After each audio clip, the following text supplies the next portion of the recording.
what we can do now, we can use now this makes thing. We can use this. That's an array. So which means it has our index of method on it, which basically is gonna search for something in that array and give us what's the position. So I'm gonna copy that, paste it here, and let's just put this on top and assign a variable to it. So we'll say index make, or make index, maybe index should be that. So copy, paste, and let's try to log it out. So save. Now I'm going to test this out. So if I go and select this, let's see what we get. So we get 3. So, and the reason it's 3 is that in arrays, everything starts from 0. So it says this brand that you've selected is 0, 1, 2, 3 is the third element in this particular array. If I go back and select here, let's say this one, if I go back and look at my log, see it says 5, 0, 1, 2, 3, 4, 5. Perfect. So to convert this to basically the match function results in sheets, I'm gonna have to put 6 instead of 5 because it's not starting from 0 in sheets, it's starting from 1, right? So what I'm gonna do, I'm just gonna take this index that I'm already getting and then just add 1 to it, and that index is gonna give me 1, 2, 3, 4, 5, whatever the number is. So as a result of this make index, so let's just put that make index right here, so I don't have to look at the logs. So if I just take this off, if I go and select BMW, see it says 2. If I do Toyota, it says 1. If I do this one, it says 6. And this will work wherever I am. So 3, BMW, 2, perfect. So that gives us the index, which gives us whichever index is that item in. Now, based on that, what do I need this index for? Basically, the reason I need this index is that I'm going to say, well, if it's the index is 2, so it's BMW, then I'm going to have to use the values from the second column to assign data validation to that other thing. Otherwise, do whatever number it ends up being. So that's good. Let's see if I've missed anything here. So that's good. I'm getting the index. Now the second thing I'm gonna have to do is assign my validation. So how do we assign data validation? So to assign data validation, it's kind of going to be like a two-step process. The first step is going to be to create the rule of the validation. And the second step is going to be to assign that rule of validation to that cell that's located to the right of us.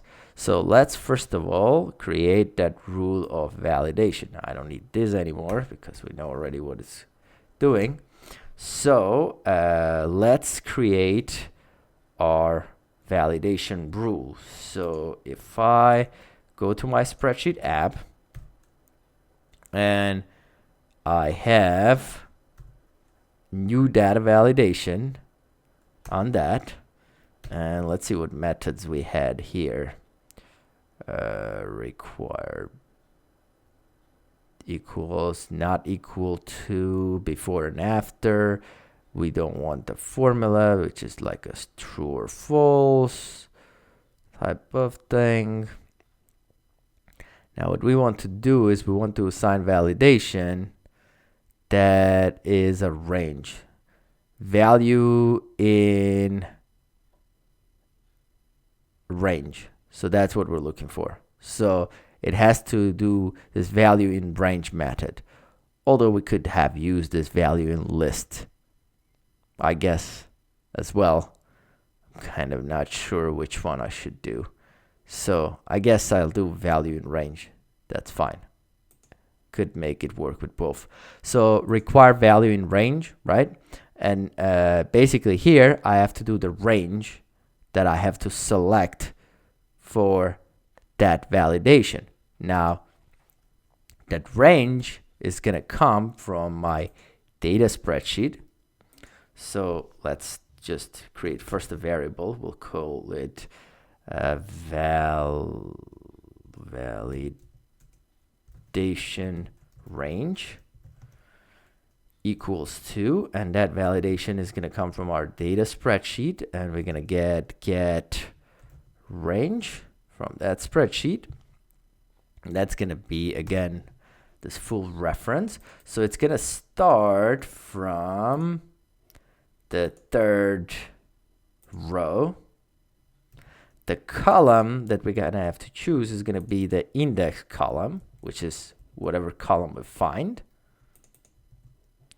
Now the number of rows, well, it has to pretty much just go all the way down, which means instead of doing this data get last column thing, we're gonna do data get last row.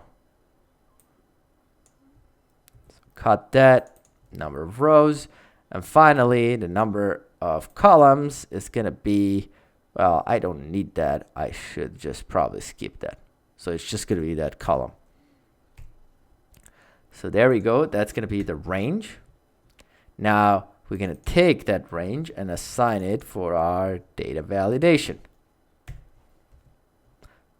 And that's gonna be our this, and I think we have to do the build method to make this work, if I remember their documentation right. So let's assign a variable validation rule to this. That's going to be our validation rule that we're creating in here. And finally, what we have to do, we'll have to take that validation rule and assign it to this cell that's located right on the right to the cell that we're in. So how are we going to do that? We're going to do it using the offset method. How do I get the offset method? So I have to do it from the active cell, but since the autocomplete doesn't work, I'm just gonna have to just test it out on here first. So get active cell dot offset. So the offset, the row offset, and the column offset. So from the cell that you're in, which is your active cell, we want to offset. We want to offset by how many rows from the cell. So we want to put it over here, right? So as far as the rows, it stays in the same row. So we need 0 row offset, and we need to go 1 to the right. So it's going to be 1 column offset. That's going to be our offset. Now, instead of doing in this place, we're going to take our active cell and we're going to offset from our active cell 0 rows and 1 column going to the right. So what we're going to do to that cell, we're going to, well, again, I'm going to have to look at this to see what it's supposed to be.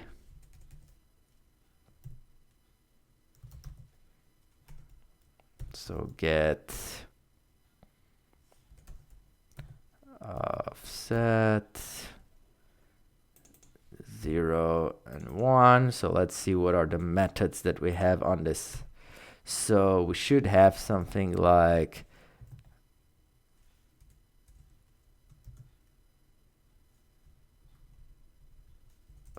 there's no validation, set validation.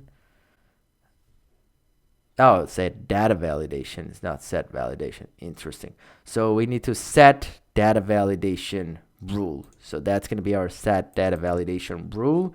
So, and that rule, I don't think we have to do anything else. That rule is going to be basically the rule that we've created before. So I don't know why I'm doing this here. It should be below. We're going to do set our data validation. I'm going to get rid of this, get rid of this, and semicolon, and the validation rule is going to be this validation rule that we made before. So I'm going to save that.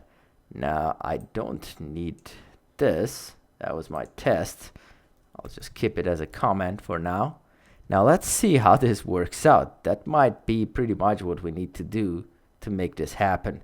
So save this, go back and go here. Now I'm going to do Toyota. Now see, this drop down showed up. Now I'm getting all Toyota brands. Now I go here and do Audi. So I go here, I'm getting all these makes. I go here and do, I don't know, whatever, BMW. I should get all BMW makes over here. So that's pretty nice. The only problem that I think we might have here is, what if we search for something that's not really in the list, right? Well, it's invalid data validation. That's good. But also we probably want to handle those cases in this tab. Also the other case, what if it's blank, right? So what do we want to do in those cases if this is blank? Now we could just say this is fine, right? This just pretty much works. So it just leaves whatever was in there, and if you type something over, it's still gonna leave whatever's in there until you change this to something that should be in that list, and then you should just have that particular item from the list. Now a couple of things that I want to do, see, when I select this, this gets red. Now I kind of like this the way it is. It has its own way of using it. I don't need this. So at this point we could just say it's done and it's doing what it's supposed to do, and we're happy with this result. Pretty much. But I'm gonna do a couple of changes to this. So my changes are gonna be, if I do something here that I'm not able to find here in the list, I want to clean this up and not have it show up. If I remove this and it's blank, I also want to clean this up, so there's nothing in here. So in that way, I'll force that if you select this, you have to pick something that's on a list. Also, when I'm selecting something, if there is something in there, probably I want to clean it up first before I have the validation applied, so they choose something. So I don't want the old value to sit in there. So a few different checks I may have to do to get this done. So the first check I'm going to do, if the cell is blank, I want to go and make this blank as well. So I'm gonna have to make some changes here. So maybe we'll do some, maybe I should do like case, but I'm gonna handle this with ifs. That should get us the makes. This gets me the index. 1, 2, 3, 4, 1, 2, 3, 4, 1, 2, 3, 4, 1, 2, 3, 4, 4. So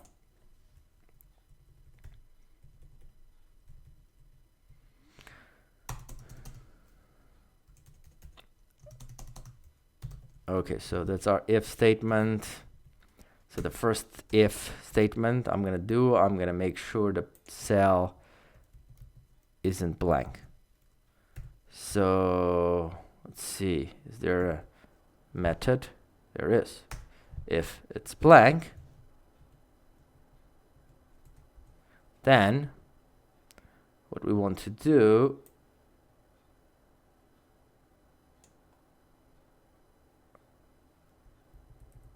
want to go to our active cell offset -1 and set the value to nothing, basically a blank. It's gonna be this. So, and I'm starting to think that we should set it to blank anyways in all cases, because if we're selecting something from the list, then we should set it to blank so they can use the data validation to take care of it, which means I don't have to put this inside of this if function. I can just clean it up first. So first we're gonna set it to blank. We could also just probably clear contents instead of, let's do it the right way.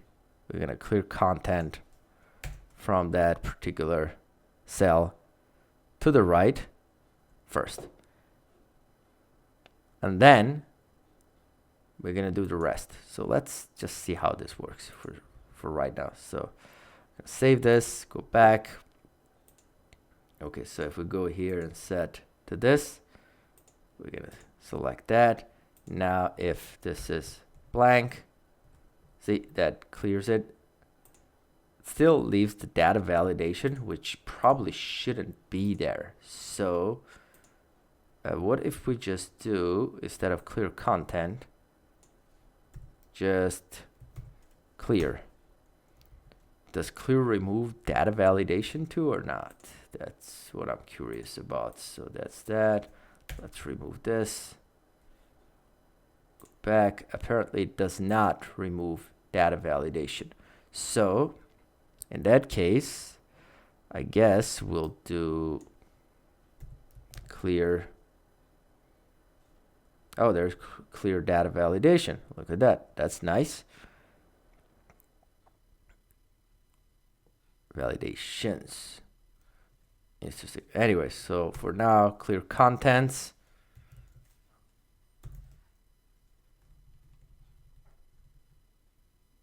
Clear data validations. And that gives you a range. Interesting. So what if I do this? Can I just chain them? So let's try that. MW, we should have all of those. That's nice. Let's just clean this. Great. That drop down is gone. So now I go back, do this. It's great. So we could even possibly just do another way to apply data validation so you can't put anything in there, but I'm not going to go that far. So if you want, you can take it to the next level with your own script. Just add a couple of lines. It should work that way. So there we go. So that cleans it up. Now the next problem I need to handle is when somebody types something here, even though they're not allowed to do that. It's gonna just run it and it's gonna fail right now, which is kind of fine. Now I'm still curious what happens when we say we select something, then we type something over. So that still cleans it up because it still gets to the line that clears the validation. But then we do this other stuff. Didn't need that indentation. So what I'm going to do, however, is check what index value do I get when it's not available. So let's just do a log. See what's the index when we type something that's not in the list. So could not connect. Okay, so that's not our problem. Getting back here. So I'm typing this. I'm getting this. Now I'm typing some value over it. Now let's see what we get in our logs. So it returns 0 when it's not able to find anything, which is weird because 0 should also be the first item, shouldn't it? Hold on. Oh, so it's actually returning 0 because we're adding 1. which means it's returning a -1 as a result. Okay, so basically this make index, if it's 0, we didn't find it. That makes sense? All right, so now we can use that in our advantage and say, well, if that make index equals 0,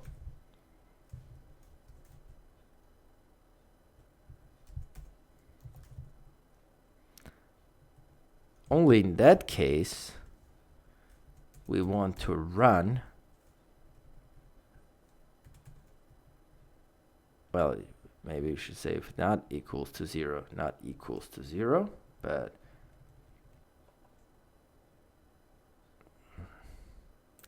sorry that I have this thing of getting this alignments right. I really don't like this editor they have. But anyway, so we're gonna say if it does not equal to 0, then we want to do this, because if it's 0, then we're fine. So it wasn't able to find it. So let's go and check this. So if it's blank, there's nothing. Select BMW, we have our models. If we go and type over something that shouldn't be there, it still cleans it up, but it shouldn't run the rest of the code. It's good. Now if we go and select something again, that gives us the drop down of different things.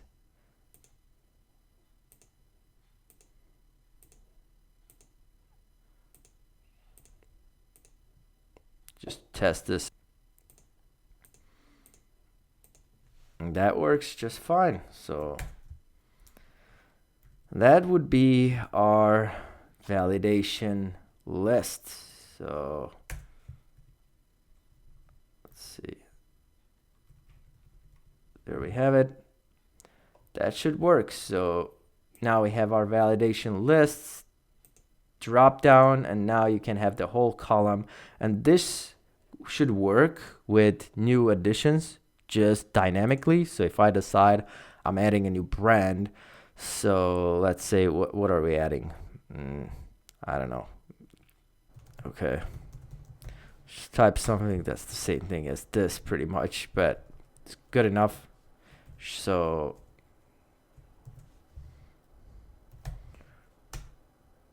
I don't know. So let's just type some things here, and let's also just add one more to one of this.